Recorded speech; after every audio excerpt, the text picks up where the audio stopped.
Some of the dumbest and meanest people in your life that you'll ever meet will likely have a really good job, pays well, really hot wife, all the things that you would want with your life. There's a good chance someone dumber than you, meaner than you, someone who you would deem not worthy is going to have. And it all comes down to environment. You've probably heard, not probably, you've definitely heard the saying, you are who you hang out with, or like you're the average of your the five people you hang out with the most, whatever the saying is. I'm sure you've heard that. And that's extremely true. It's one of the most true things you'll ever hear. But it's more than just the people. It's the places you go to, the things that you do with your day. It's just your environment in general. When you're in the right environment, opportunities just flow around. And if you're even somewhat better than like an actual idiot, you almost seize it by accident. Like you're bound, it's just something's just bound to happen. If you're not in the right environment, you're kind of dragging your feet, not doing nothing, going to the wrong places, doing the wrong habits, not hanging out with the right people. You have to pull these opportunities out your ass and just make it happen on your own, which is like a whole other level of difficult. It's almost all reliant on your brain and your drive and your ideas compared to having things come towards you that you can just capitalize off of or even get to your goals quicker. And this all just goes with like micro habits and everything. Like the things you go home and do, the things you do after work, the things you do at work, everything kind of adds up to give you new opportunities and change that environment that you're in. For me, a big change was whenever I was going to Planet Fitness and I went to a newer gym. It's like a lot more expensive and I met a lot of people there. And the people who go there are kind of, I don't want to say better, but like they have a better ideals and they're kind of higher up because it's a more expensive gym. So it's like they're paying more to go to the gym. So you're probably going to meet better people there. In a sense, not necessarily, but in a sense, right? I started going there and that's the new environment that I'm in. Whenever I'm there, it's okay.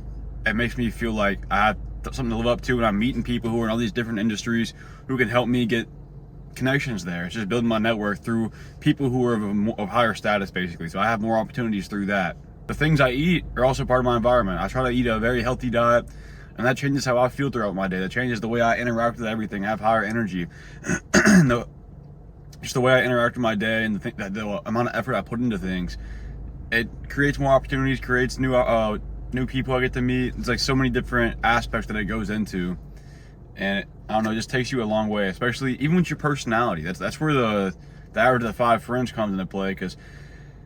And nowadays it's not even just friends, it's the average of your friends and like content you watch. So like if you watch a lot of videos like this, you're most likely gonna have like a growth mindset and you're gonna be kind of striving towards something greater and wanting to improve on yourself because it's just what you surround yourself with. But if you were somebody who just watches just straight brain rot content, it's probably what your day is going to be revolving around. It's just brain rot and not improving at all and just kind of just lacking in all areas.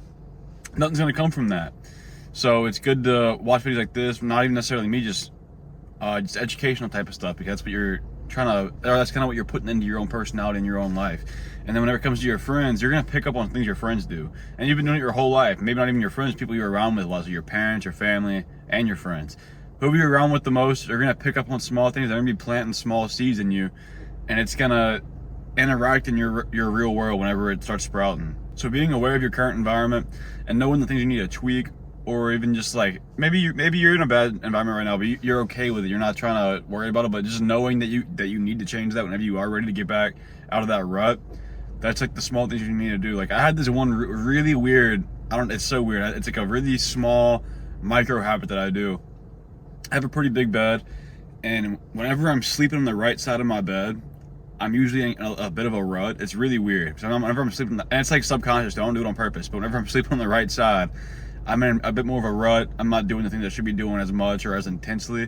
And then whenever I'm like really on my shit, I, for some reason, start sleeping on the left side of my bed. I don't know what it is, but that one small change in my environment kind of changes the way I think about things and do things in my day. I can't tell you why, but it's one of my things. And everybody has different things, but depending on your goals, whatever they are, you need to understand what is in your environment and in your life that's harming that and what's making it better so you can kind of mix it around.